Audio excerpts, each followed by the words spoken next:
Welcome to the Fixing Your Crown Boo podcast. It's a podcast to interview dope people in leadership who use the model of servant leadership and are driven by emotionally intelligent leadership. It's also about people who are passionate about lifting others up to empower their success, because the pie really is big enough for all of us and we can all find a seat at the table. My name is J.E. Johnson. I'm your host. I'm a coach, consultant, and career strategist turned entrepreneur. I'm originally from Toronto, Canada, but I have been living and working in the Bay Area for the last 10 years. I have over 20 years of experience in a variety of industries. This includes manufacturing, telecommunications, customer experience, retail, CPG, and technology. And I spent the last 8 years as a consultant with expertise in project, program, and change management. My consulting career is where I discovered a passion for leadership development and emotionally intelligent driven leadership frameworks and styles. I would love to change the organizational landscape by transforming the relationship between employers, managers, and employees by addressing how new and emerging managers and leaders are not prepared for the people side of leading teams. Today I have with me, I'm very excited to introduce Dr. Douglas Lewis. He's a distinguished forensic psychologist whose upbringing in both rural and urban environments uniquely informs his practice. He is an expert in psychological evaluations for court proceedings, serving justice-involved individuals across juvenile, state, and federal courts. His career spans diverse settings, including correctional facilities, community programs, residential care, and the military. Known for his ecological systems approach, Dr. Lewis integrates real-world context into his assessments to provide actionable, individualized recommendations. As a consultant for court personnel and industry leaders, he's dedicated to uncovering the truth and advancing innovative practices, particularly in jail-based competency restoration services. He's licensed across multiple states. Dr. Lewis exemplifies dedication and expertise in forensic psychology. Welcome, Dr. Lewis. Glad to be here.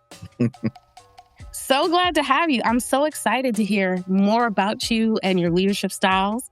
I like to kind of start off with some quirky facts. So is there anything fun or interesting or different that you're willing to share with the audience that exemplifies who you are? I don't know if it's quirky or interesting, but I am very much into weightlifting at the moment. And so I have been weightlifting probably the last 5 or 6 years. And it's something that initially, just like probably most people, I was like, why am I doing this? I hate being in the gym. But now I have become very much a gym guy. And so I'm in there 5 or 6 days a week. And as you can imagine, with me working in correctional environments and in the court system, having a larger frame is always shocking to people, or sometimes they will even misconstrue or misidentify who I am in the room. It's been an interesting experience over the past few years as I become more and more into the gym and going into the courtrooms and looking a bit different, not just by race, but looking different in terms of my frame when I interact with others. I can imagine. I think this kind of leads into one of your key accomplishments about how many professionals there are like you in your field. Yes. In terms of being a Black man and also being a forensic psychologist, the numbers are quite astonishing. In terms of all psychologists, the workforce data shows that about 5.83% of psychologists identify as a Black or African-American person. And now that 5% of all psychologists being Black, only 16% of that 5% are men. And then if you look at that number and then realize that only 7% of psychologists are forensic psychologists, the numbers dwindle even more. And for better or for worse, most of the individuals that are practicing forensic psychology that are Black men, I know them because there's not a lot. And so I will definitely say part of my mission, even before I became a forensic psychologist during my training years, my mission has always been to expose others to this field as much as possible so that perhaps we can increase representation. Because again, when it comes to serving the individuals that are just as involved, often they have someone sitting across from them who is quite dissimilar from them. No, that is really cool. And I think it plays into just in general, the landscape, at least in America, of who has education and to what level they have education. So I think it's really commendable that having someone who looks like you doing something that you never thought you could do is been shown to be inspiring for male, female, across the board. Absolutely. All right. Well, I'm very excited to hear more. And I'm going to start with some of our general leadership questions. And I think one thing that's really cool to start with, especially thinking about how low the numbers are for people that look like yourself and how you're representing Black males in psychology, let alone forensic psychology. What does it mean to be a leader? What does leadership mean to you? Though it may sound cliche, from an early age, I was indoctrinated, and I firmly believe that leaders lead others by example. And so even as young as 10 or 11 years old, that is how I always conceptualized what leadership was. And so leadership in terms of having a certain level of integrity, respect for others, maintaining the dignity of others, being willing to listen to the insights of those that you follow, and having a certain level of charisma, of course, to unite and bring together people. And so that has been the principles that I have lived by from a young age when it comes to leadership. Leadership is not just from a concrete perspective of telling others what they need to do in order to get tasks done. To me, leadership is inspiring, it is motivating, it is encouraging those that are following you to come together to complete a task that not only its completion is not only a good thing, but also what it took, the process of completing that particular task. Making people feel like they belong and are part of a team are two points that are more invaluable than people realize. I can totally see that. And I'm curious, you mentioned about this is how you've been thinking about leadership for such a young age. So before you even got into the work world, what has that looked like for you? Like, how has your definition of leadership shown up just in your life before you even got to this point? So before I even became a forensic psychologist, just like a lot of young people, I was a part of a lot of extracurricular activities like marching band, wrestling, honor society, Latin club, just all the different extracurriculars that you could think of. And in those activities, I often had positions of like president or treasurer or secretary, just something on kind of the quote unquote executive board were positions that I've always held. And in those things, I was developed not just to learn the task, but also to learn how to interact with other people, to make people feel valued and to feel a part of something bigger than themselves and how important that is. One particular instance would be marching band. There were often people that would come in that were at varying levels of skill set or expertise in terms of playing their instruments. However, we work together as a team to produce a product on the field. And so even if you are that person who can't play three or four scales by memory or is having trouble memorizing the music, it was my role, not just in my section, but eventually even as band captain, to come together, bring the younger people, like when I say younger, freshmen versus juniors or seniors in high school, and help them practice, figure out what their challenges are, help them assess like how to overcome their challenges. That is what leadership has always been to me. It is really forming a connection with those that are quote unquote following you to help them get over the finish line. And that has shown up not just then, but it also shows up in my career today. I love it. And I really think that exemplifies the idea of servant leadership, encouraging, supporting, being in service of the people that, as you say, quote unquote, are following you. And so I love that, how that's shown up for you when you were younger. And I'm curious, our mutual friend, George, you guys are in a fraternity together. So I'm just curious how that has connected your leadership in high school, before your leadership in college, before heading off into the world of work. That's interesting. So I joined my fraternity, Alpha Phi Alpha Fraternity Incorporated, when I was just 20 years old. And this was, it feels so long ago now, but this was the fall of 2007 is when I joined Alpha Phi Alpha. And within a semester of joining, they were having the election for, executive board membership, particularly like the president, the treasurer, membership intake, et cetera. And so I ran for president and I was successful and became the president for my fourth year, is what we call, instead of senior, we call it fourth year at the University of Virginia. And so I was the president my fourth year at the University of Virginia. And that is the same year that George pledged or entered the fraternity. And so in terms of development, each of them that came in, we taught them about different roles and tasks and also assessed what their strengths and areas of development were.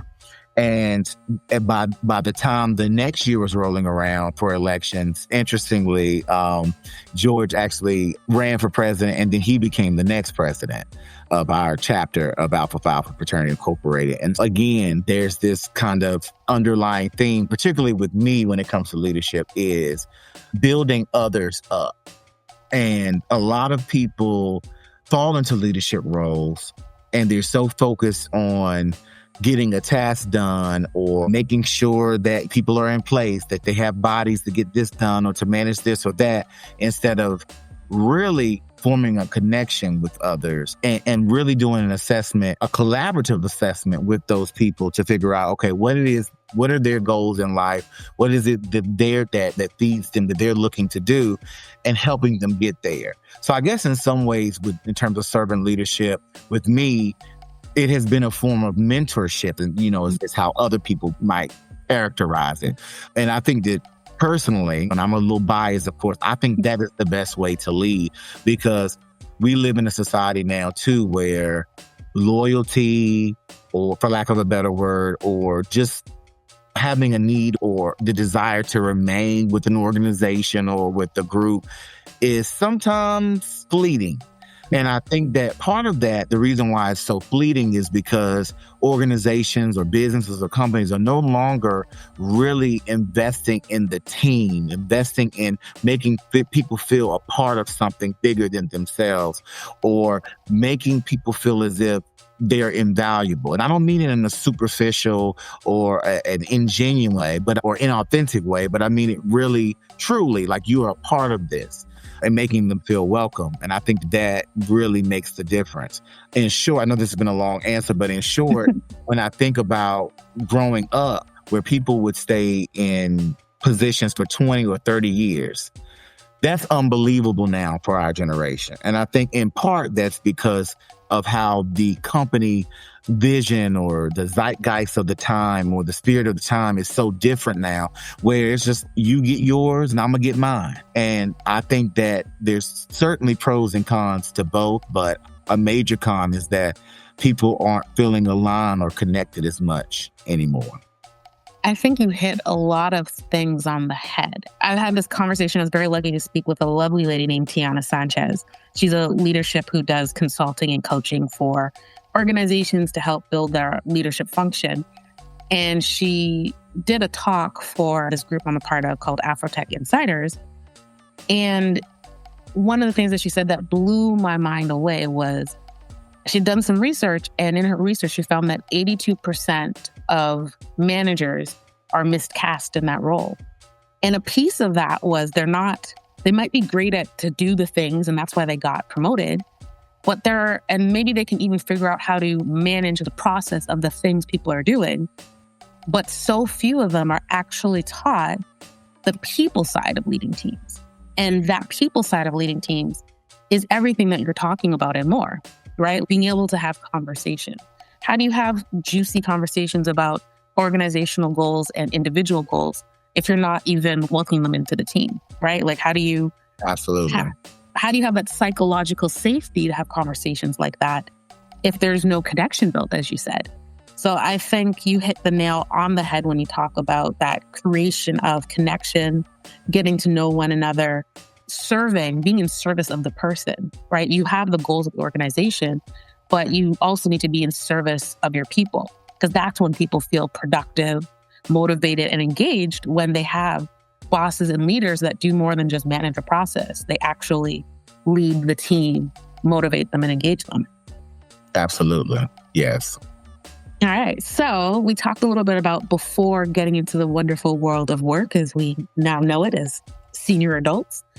So how did you kind of transform your personal ethos around leadership? And how does that actually now show up now that you're a business owner, an entrepreneur, consulting with other organizations? I guess it shows up in two ways. So, of course, I have a foundation in that I have an expertise in psychology.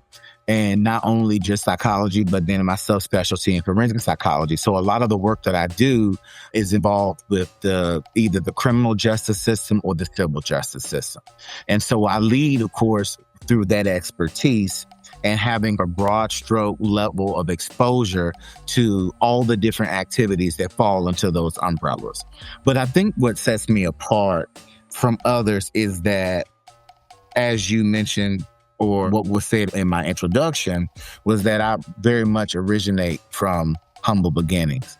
And so I have been I don't know, for lack of a better word, some subordinate or supervisee or trainee, however word you want to use, for many years and for many different people as I try to not only complete and fund my education, but also live while I was being educated. So I have worked for so many different people in so many different organizations. And a lot of people don't really grasp the nature of what I'm saying until they look at my CV, because I've literally been all over the place. All of it has been connected in that it's something with mental health services, but it's been so many different sections or areas of that.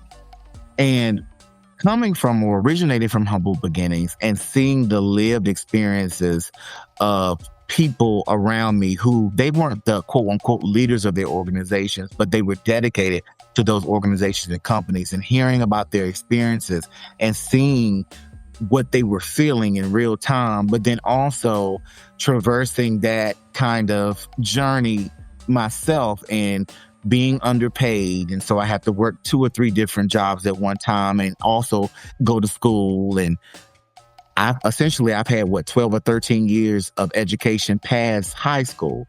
And so throughout that entire time, however, I've had to work.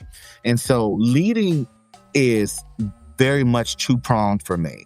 One is the actual work that I know that I've learned, the expertise I've gained through all the experts I've worked with and the didactic instruction. But the other part is the people part, the human part, the lived experiences, the knowing what it feels like to be mishandled, what it feels like to feel invisible. And I carry those things with me.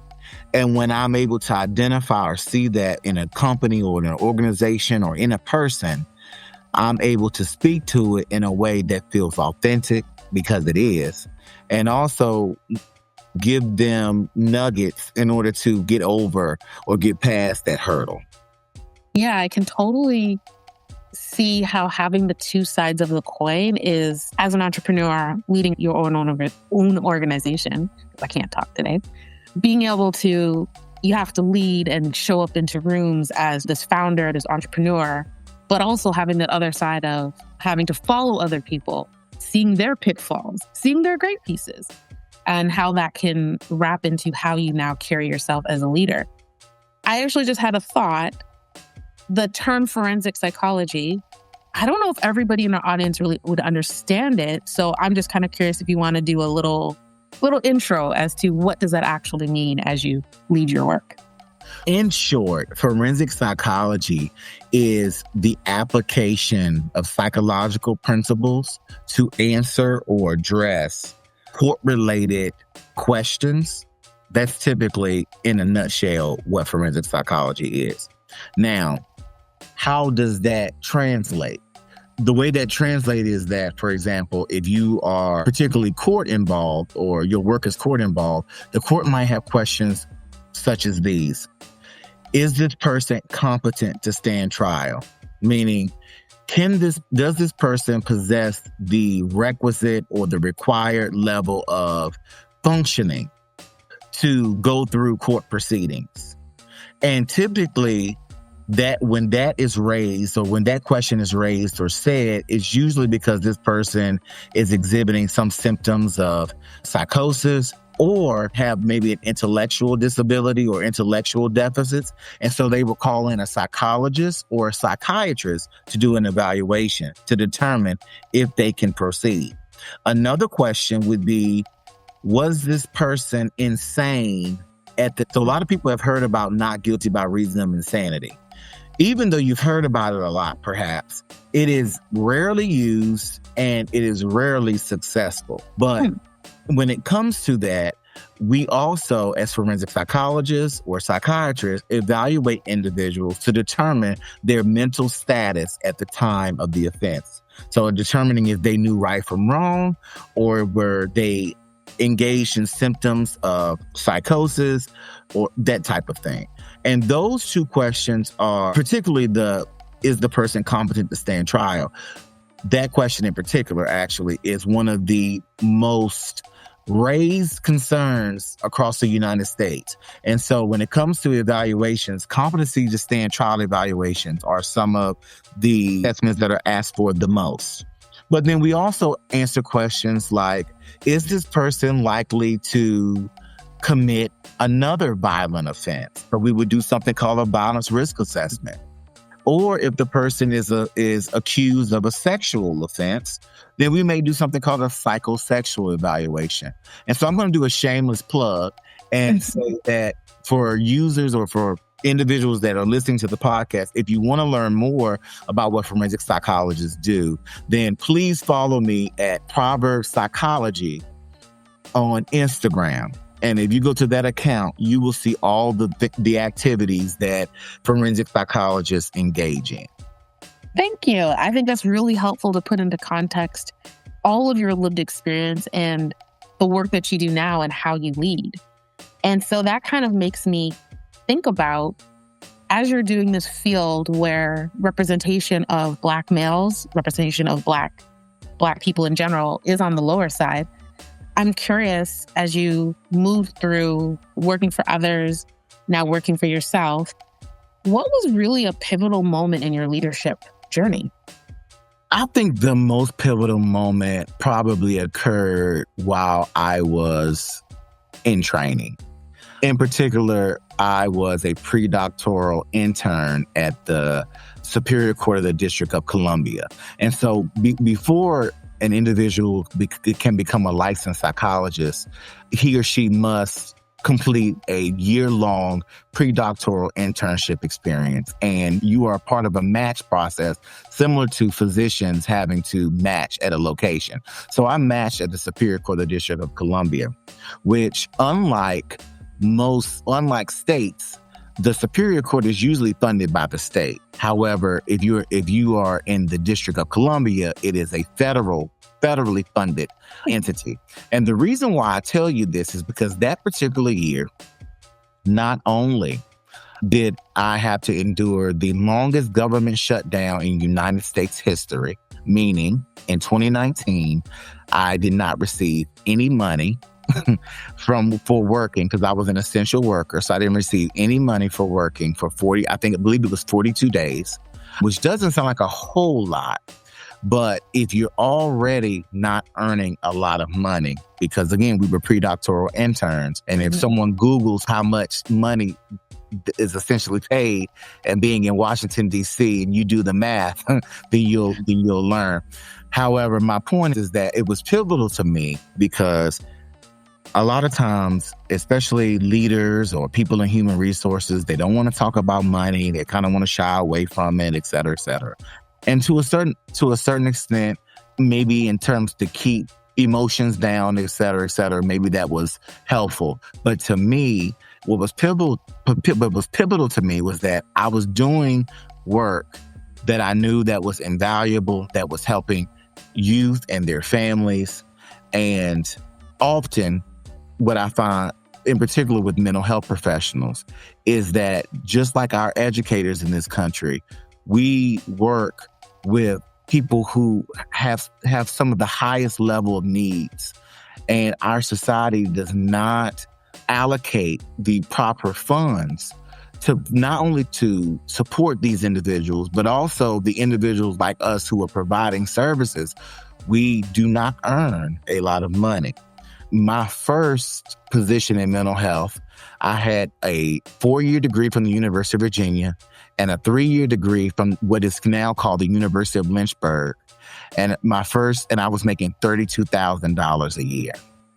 And so as an entrepreneur and as a leader, what has been so important to me is to make sure that when I have people who work with me or work alongside me, that I show them their value, not just in my words and my actions when we're engaged in completing tasks, but also in what I'm willing to pay them.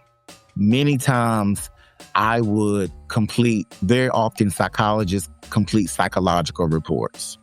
So there were a lot of times where I would complete the entire report and my supervisor would say, "Oh, this is amazing, Douglas. This is an amazing report. All I have to do is just sign it now," because the licensed person has to sign in order for it to be able to go through the entire process, either getting paid or reporting to the court, whatever entity the licensed psychologist has to sign it. And so literally, you're talking about a report that may have been, the entire process may have cost thousands of dollars to whoever was asking for the report.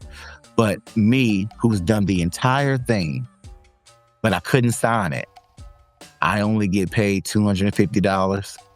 So again, a lot of times, a lot of people say, let's not talk about money. Let's not do that. However, people are suffering in ways that it's easy to ignore if you're not around it or if you don't have to be around it. But as someone who's come from a place of, I was always loved, still loved, always had support, but there is a certain level of suffering if you know that you don't have enough money to do the basic necessities of life. And there are people who are, for lack of a better word, who are suffering. And so for me, that year in particular, when I literally had nothing coming in as an independent student, was pivotal for me because literally it made me realize a lot of things, not just about my career and about myself, but about life, particularly for those of us living in America. Yeah, I can totally see that. I think that's something really important that I think the world struggles with is, number one, owning what you're worth, the quality of your work, the education that you've gone through, the connections you've nurtured, and actually asking for it and making sure that you are paid in accordance to what you're worth. And then on top of that, I think there's that leadership aspect, as you mentioned, around ensuring that if you are a leader, your people are taken care of, that they are paid what they're worth versus trying to undercut them to save a dollar. And I've heard of recruiters in situations where a company might actually have a bigger budget, but they're not necessarily willing to part with that bigger budget just to save money versus this person that is worth it. They'd rather lose them or rather try to undercut them and play games with their money. And they want to get a highly qualified person for less than they're worth. Forgetting that money that everyone makes it pays the bills. It feeds people, might be keeping a roof over their head. And I think you're right. There is a tendency to play with people's money.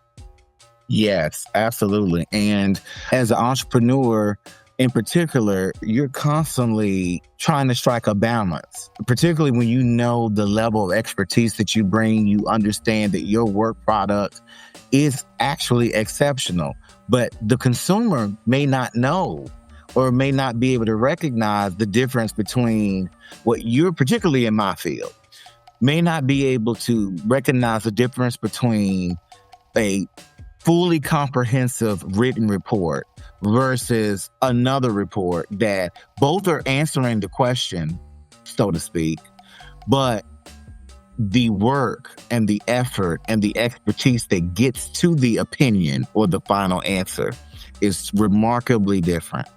And so then you have to educate these entities, consumers, and particularly the courts, why you don't want this one versus another one.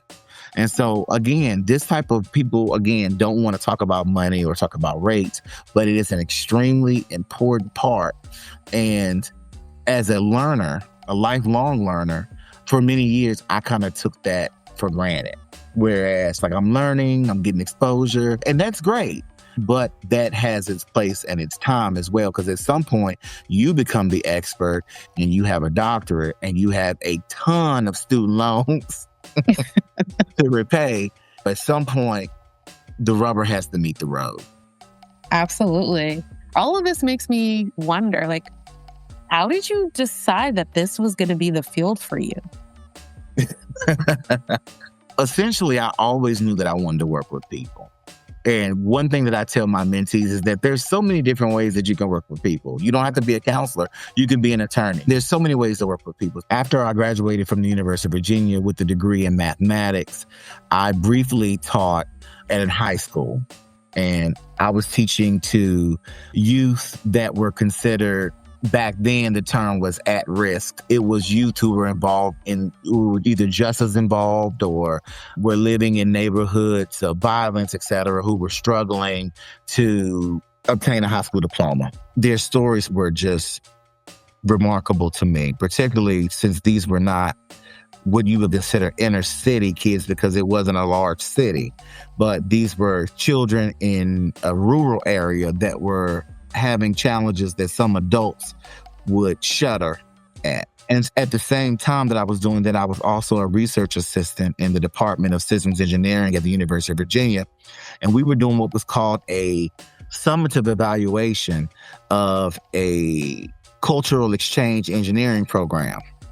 At any rate, that individual that was the head of that study told me about counseling. She said, you seem very connected. You seem someone you have very great human and interpersonal skills. Have you ever thought about counseling, Douglas? And I was sitting there thinking, no.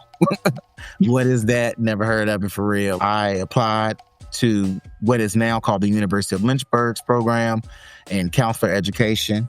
And once I started the program, and then I moved to a child and psychiatric unit, and I was exposed to not just psychiatric disorder within children and adolescents, but across the lifespan because they had multiple units. I also was exposed to the law because many of the people there were on what was called temporary detention orders. I participated in those makeshift hearings in the hospital.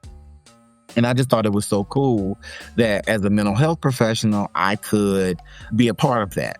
And after I earned my master's degree in clinical mental health counseling, I continued working in that area, but I actually became a temporary detention order screener, making the decision about whether or not people needed to be hospitalized. And I loved it. I had to call the magistrate, work with the police officers, et cetera.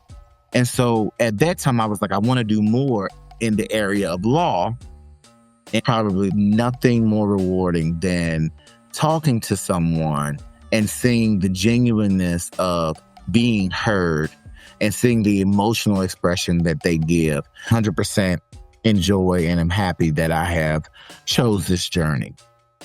Wow. That is such a interesting, twisting tale of how you started with a degree in mathematics and now you're a doctorate in psychology with a forensic specialty. That is kind of crazy to me. I was like, how did you?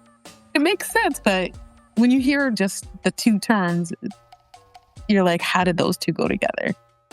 Indeed. And I will say, too, that in terms of obtaining a degree in mathematics, the level of analysis or analytical skills has been invaluable to me as well, because as you can imagine, a lot of people who do the work that I do did not major in mathematics in undergrad. And I enjoy looking at a particular set of circumstances through multiple lenses at different angles and being really critical and analytical of what's before me. And I think that, again, that has been something that's been able to set me apart. That is really cool. I think it's really interesting how some skills can really set you up for success in a way that you never could have foreseen when you were doing the original one. So I think that's amazing. I feel that way. I did languages back in my undergrad, and now I went into consulting project management, change management. They have nothing to do with each other when you think about it on the surface, but a lot of language is translating and being able to hear one thing and turn it into something else that's a little clearer in a different language. And that's what a lot of consulting is doing, a lot of translating between different organizations, because they're both speaking English, but their English doesn't make sense to each other. Yes. It's so interesting you say that, because mathematics and English are the two core subjects that I think truly can be applied to literally any field of work. And it's funny that you say language, because I can totally see that, because being able to connect with people through words and being able to translate, to be persuasive to others through your words, people sometimes underestimate just how powerful that is.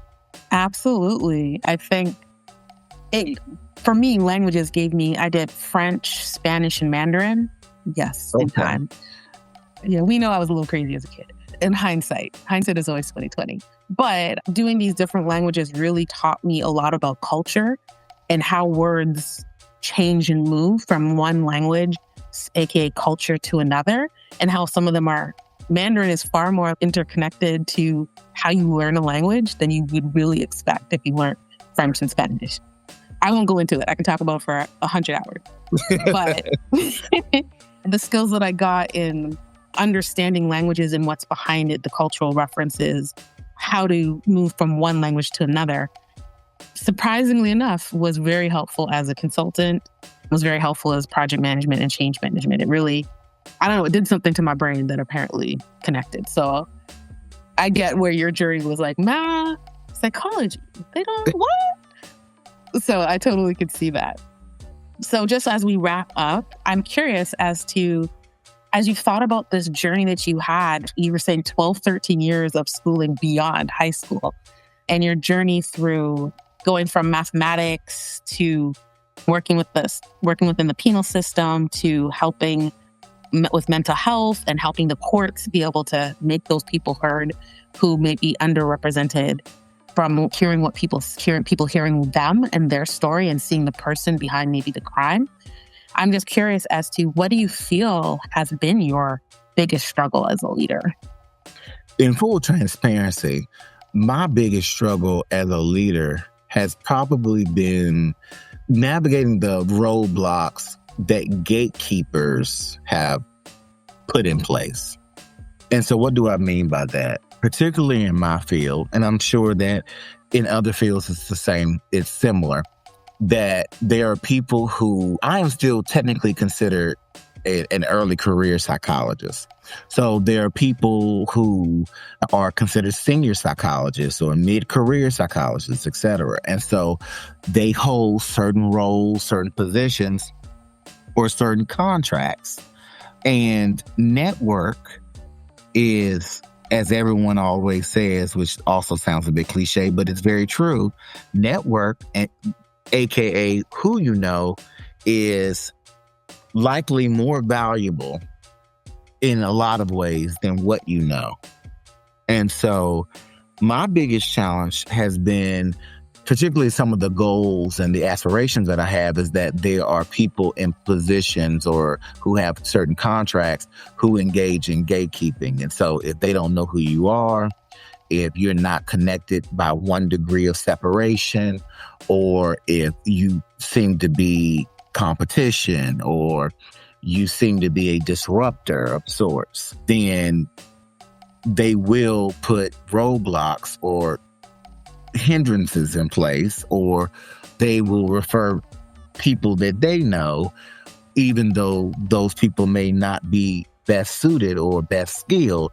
And so that is a constant experience that I've had to navigate. Now, because I'm particularly industrious, I've been able to work around those things quite easily in a lot of ways. But there are certain positions or contracts that I don't have access to in any way, because again, I don't have that particular network. And then when you reach out to those individuals that you know are a part of that particular network, it is who you know, not what you know.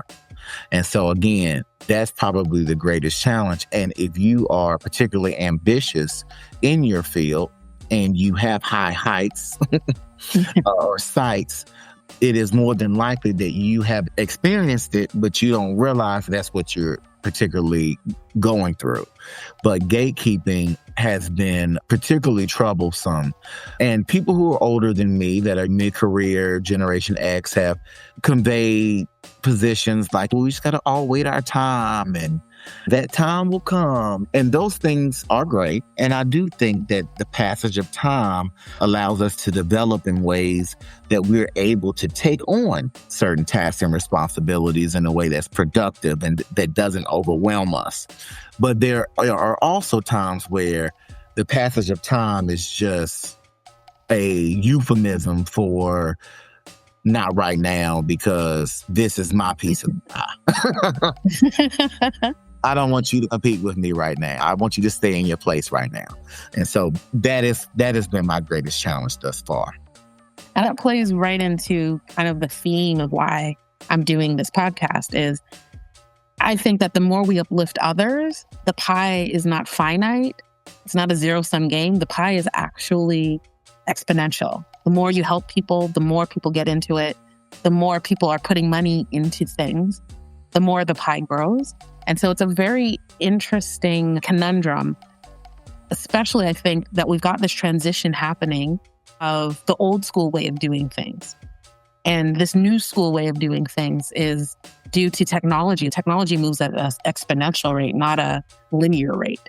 And so that has completely changed the world that we live in. There's been industrial revolutions in the past, but that rate of change, the rate of technological advancement was much slower. But we've reached a point where it's just growing and increasing and changing the world as we know it. And I think there's a little bit of a tension or disconnect between the old guard and the new guard. Absolutely. I would totally agree. Because what you're describing to me is what kind of blew up maybe 12 or 13 years ago in terms of being written about a lot, just being popularized with this idea of social entrepreneurship, where you can be an entrepreneur and make the money that you make, but also uplift your community. And there's some of us who believe that, and then there are a lot of people who don't believe that's actually possible, and that it actually will bring about more headache than what it's worth. But in saying all that, you're mentioning of the old guard versus the new guard, I think that I can be very much a traditionalist as well and be consensus building. But again, like your quote of everybody can get a piece of the pie, I think that there are a lot of people in the old guard who are just not willing to share. But you see a lot of people who are in leadership in Congress, regardless of party affiliation, who are in their late 80s, early 90s, still leading. And why is that an issue? Because of what you spoke to earlier, that technology is changing at a rapid pace. The writings that they have about AI, but let's be honest that if you don't really even understand how social media works, like Meta or algorithms, you certainly don't know in what ways that you should be policing or giving parameters to artificial intelligence. We have so many leaders who die in office. This idea of servant leadership and getting a piece of the pie is being able to relinquish just a little bit of your power to lift up the next person. That's what servant leadership is to me. Oh, I love that. And I think some of it is also reframing how we think about the pie, right? I think right now especially with the old guard and the way that the world worked in the past, is in order for someone to have something, you need to give something up. And of course, if you feel that you're losing control or you're losing pieces of your pie, let's call them, what are you going to do? You're going to fight for that piece of that pie.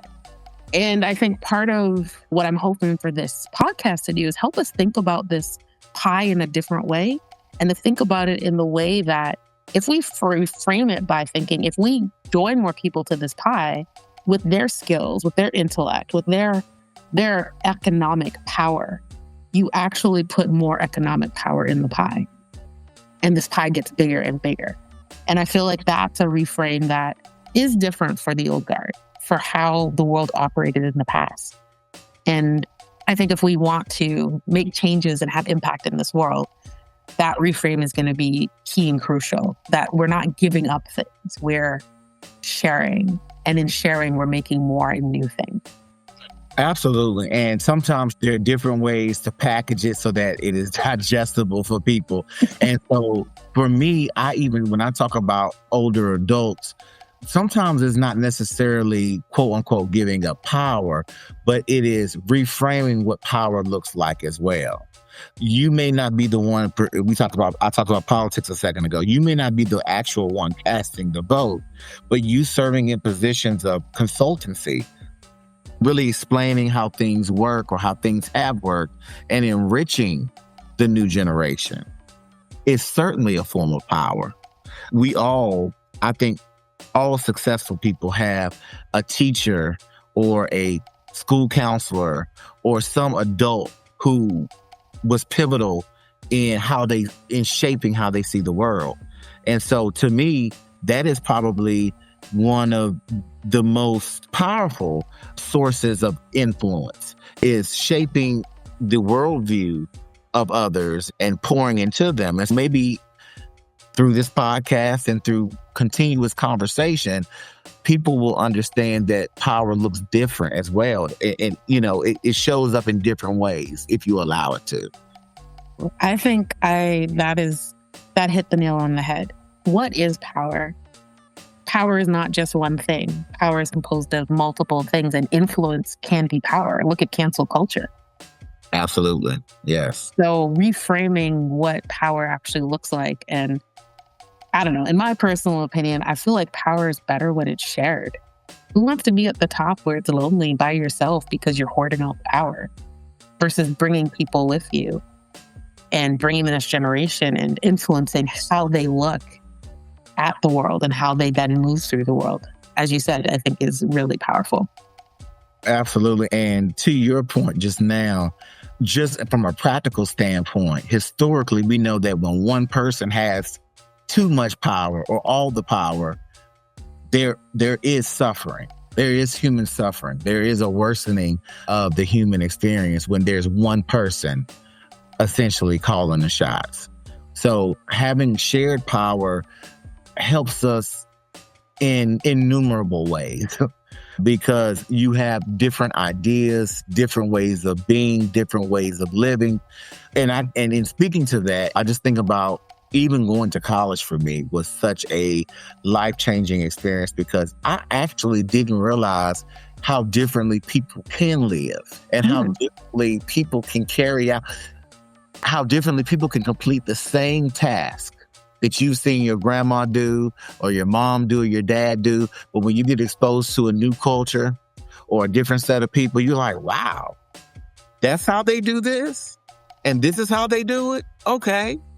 And that type of learning and exposure is truly invaluable.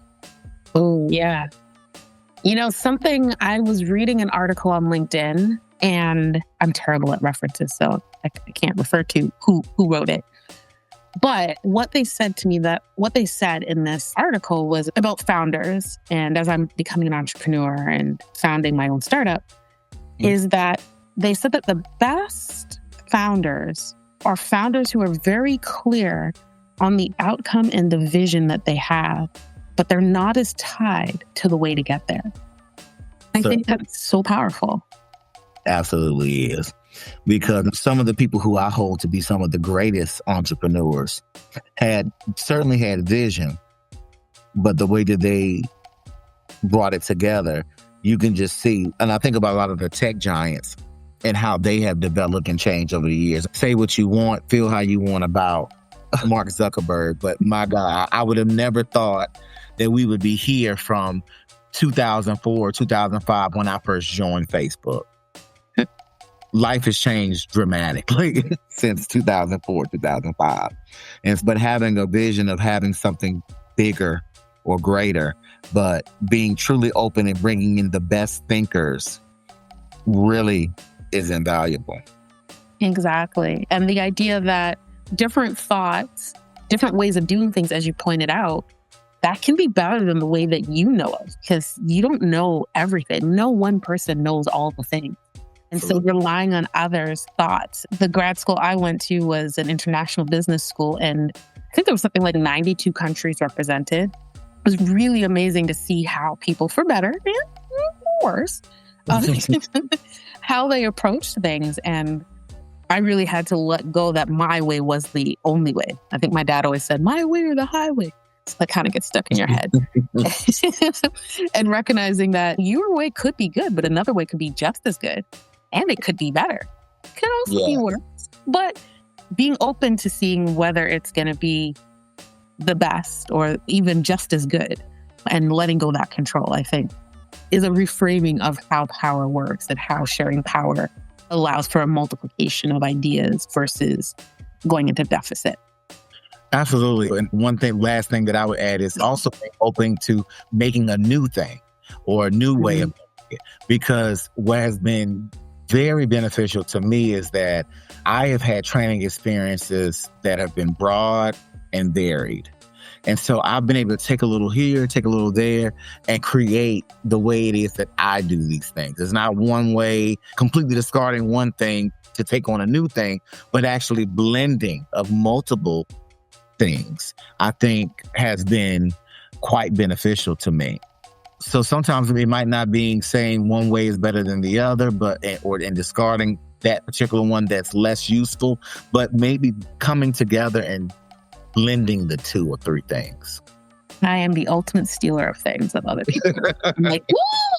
I love that. We're going to take that. I'm telling you, I'll attribute it to you, but I'm taking that with me as I move forward. Thank you, Douglas. I appreciate so much all your thoughts and insights. Before we wrap up, because I know we ran a little bit over time, any last words or thoughts you want to share with the audience? What I will share is something that I guess, for lack of a better word, preach to my mentees, is that you're only as good in terms of your career and the work that you're doing, and even your ability to connect with others, by your level of exposure. If you have not been exposed broadly, whether that be with your field or with interacting with people, then you are limited to me in a lot of different ways. And I will say that what's been extremely useful to me is that when people come to me, whether it be a consumer like an attorney or a court system, or even an individual, when they speak to me about certain things, like certain systems in this world, I'm able to speak to their experiences in the system in a sophisticated way, but also talk about my knowledge of other systems, of how things work. But you are limited if you haven't been exposed to a variety of activities or issues or concerns that are related to your field. Then you're really doing yourself a disservice. And so I try to empower my mentees and other people who get advice from me or who are looking for insights, is that you need to really learn and expose yourself to whatever it is that you're seeking to do, so that you know exactly what it looks like, how it's been done, what's worked, what hasn't worked. And then when you're forging your path, whatever that is, you will have all of those things in your toolkit. I love it. I think that is so in line with how I live my life, is the more frameworks, the more models, the more ways of working that you've just created this huge toolkit that you can sometimes make something new, or if time is short, take something tried and tested and use it. And that is all about taking in, being curious, growth mindset, and constantly being aware that your way is not the only way, and exposing yourself to different things. So thank you, Douglas. I appreciate you. This has been a phenomenal session. Can't wait to hear what you move on to next. As you said, you're considered still early stage psychologist. So I can only imagine what the next 5, 10, 15 years have in store for you. Thank you. I appreciate that. It has been a pleasure speaking with you, and I hope that it leads to the vision or adds to the vision that you have dreamt. Thank you. Thank you so much for listening to the Fixing Your Crown Boo podcast, because we're all about helping you make your own table. If they won't give you a seat at the table, we're going to help you figure out how to make your own table and share that table with the people that are worth being at your table.